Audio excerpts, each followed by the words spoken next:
Alright everybody, welcome back to Case Review. We got a diag here today. I just want to point this out so you can see that there's some spikes here on this red one. Don't want to go completely unnoticed here. I wanted to catch it before it came off. I got back to the shop. That's the problem, obviously, is the right rear sensor, but the left rear, or rear left as they put it, had some discrepancies on it. So just want to pay attention and inspect any magnet wheels or anything like that once I get it up in there, and make sure that that one's also okay, because even though I'm going to be going after this right rear sensor, you don't want to have it come back with the left rear, you know, a couple weeks from now. That would be silly, and customer probably wouldn't appreciate it. I had a lot of codes. I had a lot of lights on too. I have check engine light, ABS, traction control, four-wheel drive, and those are all on here. I didn't write down all the codes because why? But every one of them was talking about an ABS fault, so that's why we were in the ABS unit, and now we're going after this wheel speed sensor for all of these lights on this Outlander. So, alright everybody, we're back here at the right rear wheel speed sensor. This is like a Dodge or a Chrysler product on all the Jeeps. So you can see it wiggling. You can see the bottom of the ring wiggling because the ring that holds the speed sensor on is rotted and broken off. And you'll be able to see it, probably not, but the tone ring's all damaged from this, like that. Nice strobe for you. Sorry everybody, because I'm using a LED. Let me try to get a different light. Alright, got a different LED, one that doesn't strobe. Just can't. There you go, you can see the magnet's all damaged. So it needs a wheel bearing. Next thing I'm going to do is I'm going to pull off this speed sensor here, make sure it is not damaged, and then we'll go from there. Alright, pulls out real easy. You can kind of see here where it slides into that metal piece, and it's okay. Doesn't seem to be any damage from it. I'm going to do a test to it to make sure it's okay, and I'll pause and then I'll come back and show you that. Alright everybody, I'm under here. I got a cheap Harbor Freight magnet, and all I'm doing is doing that, and you can see here, kind of hard to do with two hands, but it works. It's not flat line, so because that's all that the sensor's doing. There's a magnet wheel in there, and it's going by this Hollow Fix sensor, and there's pulses of magnets along the way. I shouldn't say it's one continuous magnet. There's a bunch of little magnets on the magnet ring, and as it goes by, you get a frequency, and it shows you a speed. So there you go. It needs a wheel bearing. So thanks for watching. Have a great day. All right, everybody, we got the wheel bearing here for the Mitsubishi.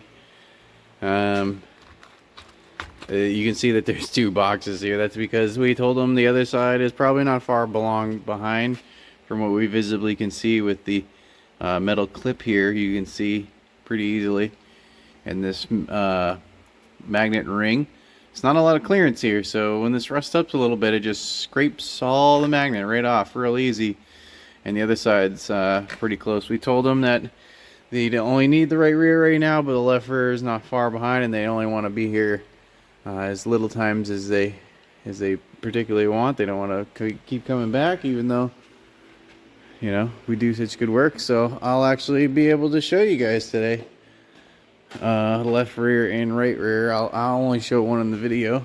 I don't know which one I'm gonna do.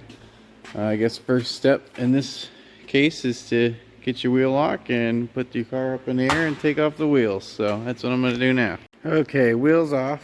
If you didn't know already, these are the 21mm variety. And also, some of you might notice that the wheel bearings are actually very similar to like a lot of the Jeep products. And I believe that's because the Mitsubishi was bought by Stellantis, but could be wrong. Next step is take the calipers off. On these particular ones, there's not a lot of slack with the parking brake cable and the brake hose, so you're gonna have to take off the caliper off the bracket. On a lot of other wheel bearings, you can just take off the whole caliper from the 2 bracket bolts that are here, but on these style, there's not a lot of room. I usually take these off, so that's what I'm gonna do next. And one other thing, these were stuck pretty good right here, so I had to use a rubber mallet to bang it off the hub here. And when I go back, I'm gonna, well, I won't need to clean this because it'll be new, the new wheel bearing, but I'll clean that up. All right, I got the caliper off, the 2 bolts here. Now we're doing the 2 bolts here. They're the same size, they're 14 millimeters. It's kind of close with this thing, so I got a ratcheting wrench in here, so I'll take that off now. All right, I got the bracket off. It's over there with the pads in them. The next step is to hit this rotor off. I use a rubber mallet if I'm not trying to destroy this. You can also put bolts in here. I don't know what thread pitch they are. I don't really use them. They tend to strip out for me, but I just hit with a rubber mallet. Then it comes loose and then I take it off. All right, I've got the rotor off on the ground there. There is a little tab here, especially on this one. Whoever put this one on last, really jammed it in. So I'm gonna take this punch here and I'm gonna peel it up as best I can so it doesn't ruin the axle when I take it off. And then it's a 32 millimeter socket. That'll take that bad boy off. Yeah, so I don't know who put this in last, but that's the best I could do here. What I was trying to do is what I did on this side. You can see I bent it up almost perfect on this side, so yeah. We're gonna use the big Hercules next. Take it off. One-handed. You don't really have to do that step because if you can see, if you don't bend it up, it'll bend it up. But what I'm trying to reduce is any damage to these threads here. But you can see there are no damage, so we're good there. The next step is these 4 bolts, which come in from the back side here. So I'm not sure what size those are, so I'll go grab some sockets. All right, you can see we're at the back of the wheel bearing. There are 4 bolts. They are of the 17 millimeter variety. I've got an extension and a swivel socket, and I'm gonna take all of these out next. All right, so for the top 2 bolts, I actually had to get a long reach swivel instead of this guy here. I only have them in the 3/8 variety. That's why there's a thing here. But I've got all the bolts out now here. Now, if you live in the South, you could probably just pull this off right now. It might have even fall off on you, but as you can see by my axle that doesn't even move, that I'm going to need to hit this with a hammer. I'm going to hit this with a hammer and or an air hammer, and then I'm going to hit this with the hammer. So one thing I did forget to mention, I already have the ABS sensor undone, but if you don't have it taken off, you do want to do that before any hammering is involved. All right, everybody, got the wheel bearing off. I swung a couple times here with Thor. Don't ask me where to buy this hammer because we don't know where it came from. It's got some sort of special metal in it. I don't know, 10 swings of the hammer. And she popped right out for me, boy. And she was stuck in there, so it's usually 3 swings of the hammer with Thor here. You can see the clip here where it was rotted, and that's where it wasn't making contact. And you can also see where it has swollen up due to the rust, and just remove this magnet on here. So we'll put a new one in, and next step is to clean up. If you live in Florida or somewhere where there's no rust, you don't have to do this step, I bet, but I do, especially since there's the chance that this aftermarket bearing might go bad in the future. So yeah, I'm going to take in here with some sort of Dremel, grinder, sandpaper, whatever you want, just to get all the rust off of, and then I'll put some grease on it when I put the new one on. Alright, so here we go. You can see it's nice and pretty in there now, nice and cleaned up. I use this guy. first to get the big stuff off, and then I come in with this rigmarole here.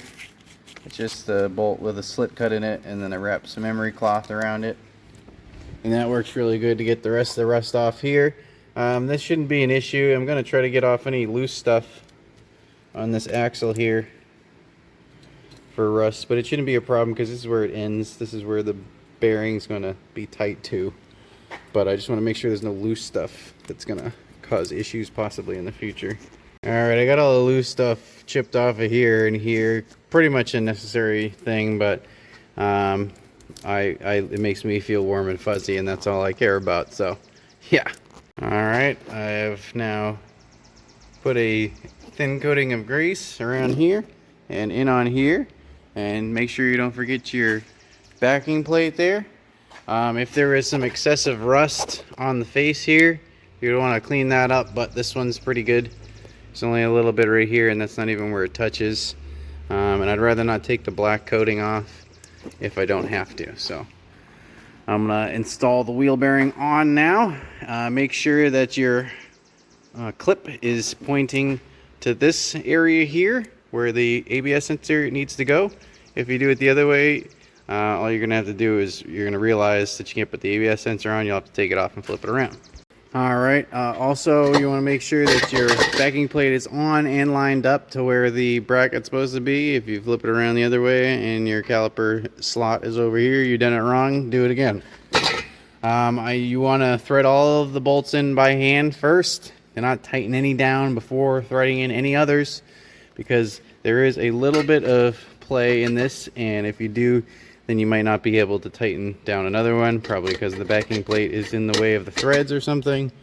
Just trust me, put them all in by hand. I use the 17mm regular straight socket to do so.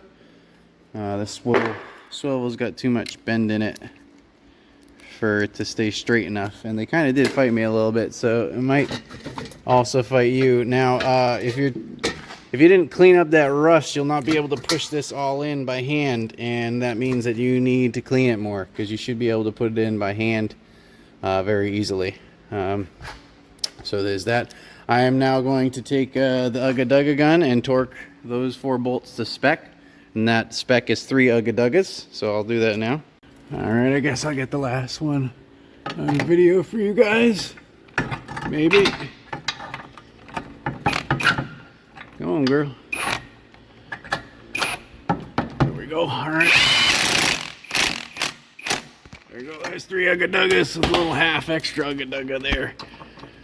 My socket got stuck because of the rust.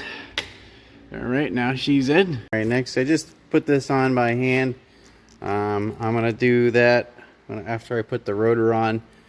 I'm going to torque this to spec, an actual torque to spec. No Ugga Duggas on that one. You really want to make sure that this is torqued to spec, because it's going to affect the preload on the bearing and could make this bearing go bad prematurely, whether it's too loose or too tight. So very important to torque those. I'll do that at the end. The next step here, I'm going to put the rotor on. I am going to take a whizzer wheel and, well, not a whizzer wheel, angle grinder, and clean up all the rust on both sides. Alright, I have the inside and the outside of this all cleaned up. Very important to prevent brake pulsations, especially now that we're going on a brand new not rusted hub, whereas in this one it might have not pulsated due to that rust, but there's also rust here too, remember. So there's rust here and they were together and they were nice and symmetrical at one point. Some of you might be asking why I didn't take any of this rust off, and that's because every time I've done that in the past, especially on my own vehicles, it makes noise afterwards. If you don't have a brake lathe to take this off nice and evenly across the board, don't touch it, because it's going to make noise. It actually might even make noise just from me taking it off and putting it back on, to be honest with you. The next step we use, we don't use anti-seize or any sort of grease. We use a little de-squeak. You know, it's supposed to prevent brake noise and all that nonsense. I believe you're supposed to put it on the rotor, but what I do is I put it right here. And a little right here.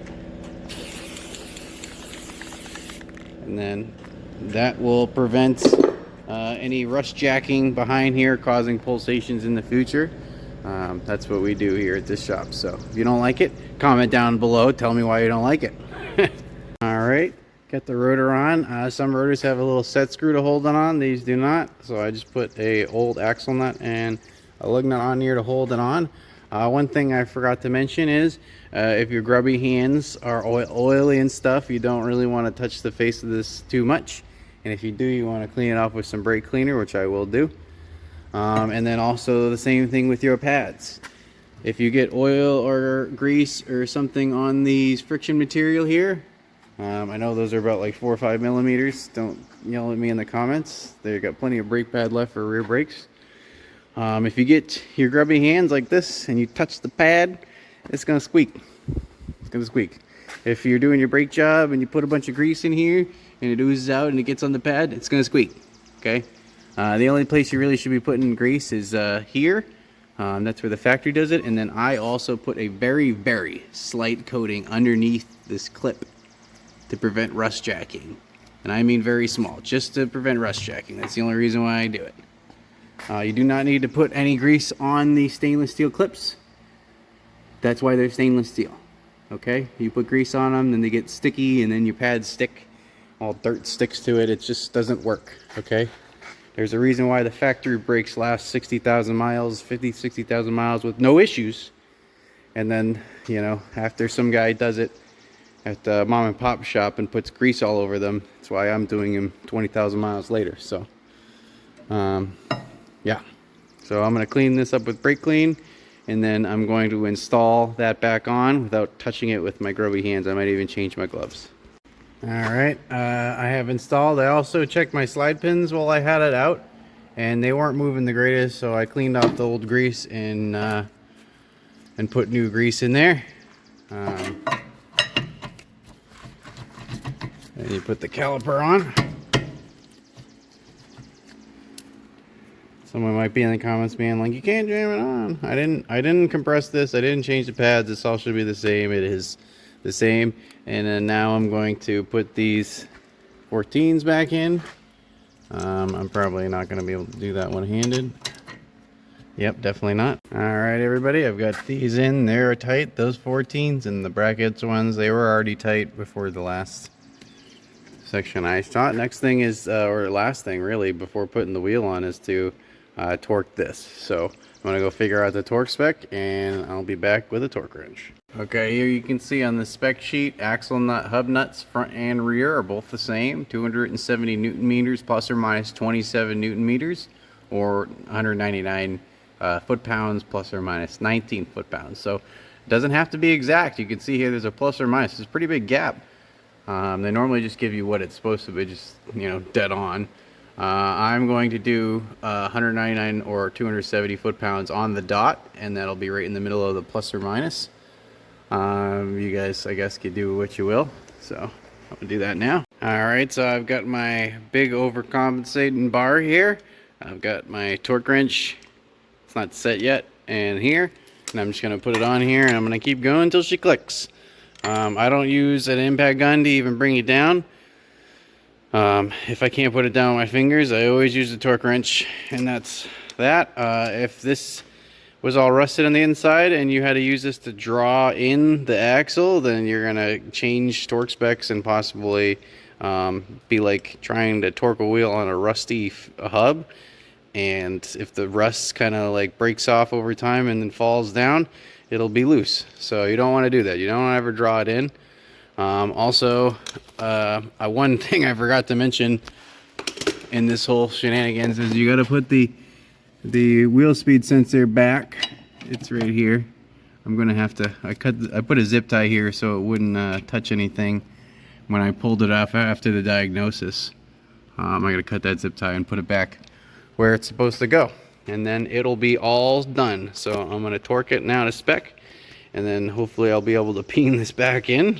All right, so I didn't actually go to 199. I went to 200 on my torque wrench because that nice even number, plus or minus 19, well within spec. And you can see it went, oop, nice camera work. You see it went a little bit past it. So I'm gonna peen these in next to lock it per se. I mean, it shouldn't be coming off, but then it definitely won't come off. Okay, everybody, I peened it in. I don't peen it as far as I possibly can for the point of me being able to unpeen it if this bearing ever goes bad in the future. This is clearly enough for this thing not to rotate on its own, but enough that I'll be able to get a tool in afterwards and be able to unpeen it. So, I mean, do with what you will, but I always try to put stuff back together with the likely case that a part might go bad and then I might have to do it in the near future, because why the hell would I want to screw myself in the near future? Alright, and last but not least, I'll show you here. I've got this zip tied up out of the way. Cut the zip tie, make sure not to ruin the sensor here. And then we gotta put it in this clip. You can't see. I can't really see, but we gotta put it in that clip right there. Make sure I'll be able to get this on camera, guys. Especially since my fat hands have got to go in here.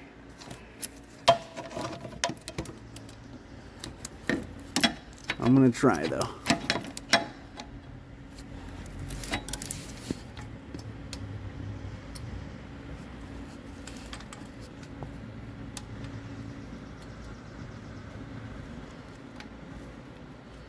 Come on, old girl. Get your big butt in there. Ah, just like that. I hope everybody could see that. You probably couldn't. That's what it looks like when it's done. You can't really put it on backwards. You can see here by the wire that there's an angle to that ABS sensor. And if you were to put it on 180 degrees, it just wouldn't be possible. So there are two, I should have mentioned. I'll show you on the other bearing. I should have showed you on the other bearing here. There are two little things here. I don't know if this light will be good enough for this. These two little slotted pieces that the ABS sensor has female versions that will correspond with these two slots here. Not this tab on the top. These two on the side here. And I can probably take this one off and show you.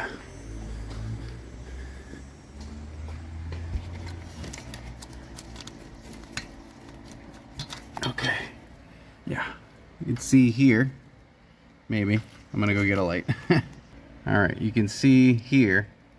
There's two little slots on these sides. You can see right there. This one's kind of hard to see on that side, but these two little slots right there. That's where those two tongue-in little groovers go into, and then the little tab clips on the back of here. And so don't force it. You might be on one of these bits. You don't want to break that clip or you'll need a new wheel bearing. So make sure it slides in real nice. Should slide in real easy, especially with the new clip.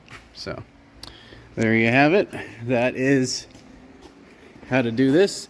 The only step I'm not going to show you is I'm going to take and clean off all this corrosion on here before I put this wheel back on, so there's no chances of a loose wheel. Because like I said, the same thing with the axle I was talking about earlier.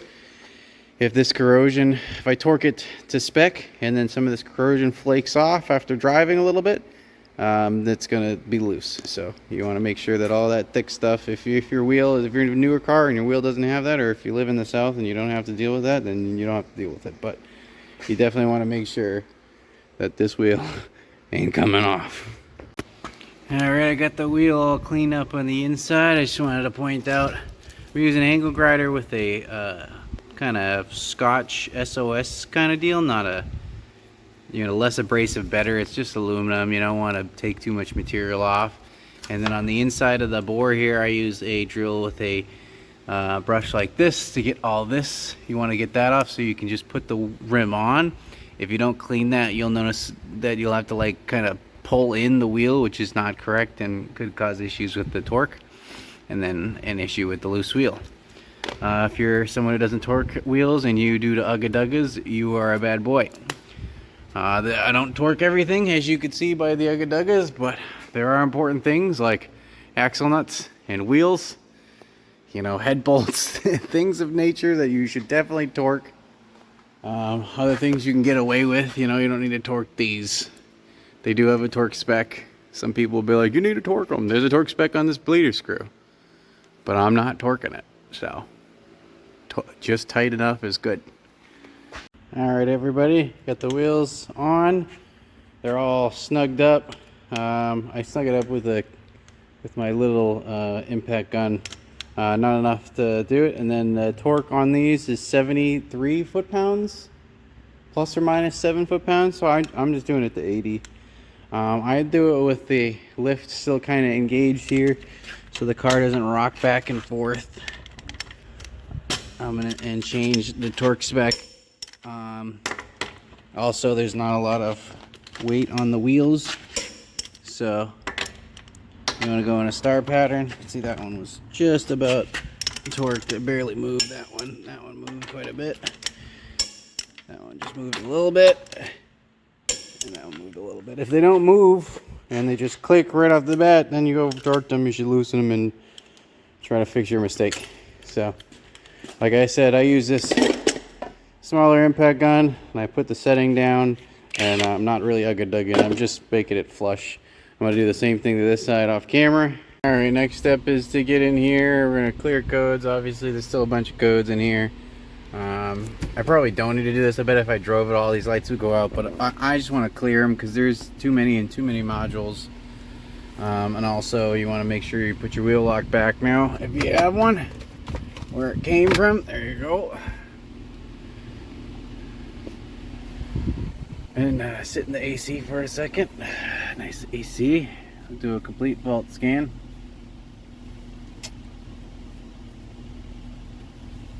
And then we'll have to key on, engine off to clear all codes. We might be able to do it actually without it, but it's going to tell us to do key on, key off. So I'll pause this because I don't want you to sit through this boring stuff. Alright, we're done with our code scan, so we'll turn the car off. And we'll turn the ignition back on. Turn the fan off here. And then we'll do a quick erase. It'll go through and delete all these codes for us and reread each module. Cool. We'll start it up. Should have no lights. We don't have any lights. It was a good time to make sure you still got a brake pedal at this point. I didn't twist those in, so that shouldn't be a problem. Then we'll go into ABS and we'll verify our fix. We'll turn back on the AC because it's warm today.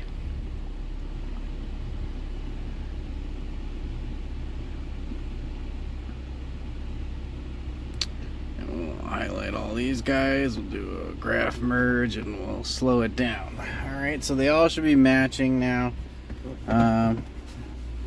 I'll put my seatbelt on. Alright, I'm not even out of the parking lot yet. You can see very low speeds here, but all of them are working. I'm not going to videotape while driving because that's dangerous. But you can see that they're all working now. Obviously, I think in the first video, or I might put this all in one video, that the right rear was just flatlined at 0. So I'm just going to go for a road test, make sure no lights come on, and then we are all set. So I'd like you to go down there in the comments, tell me you liked it. This is the full video from diagnostic through repair all the way to confirm fixed. I don't get to do this often, so please put a like to help support the channel. I'll put my merch store somewhere here or something, and then yeah, please.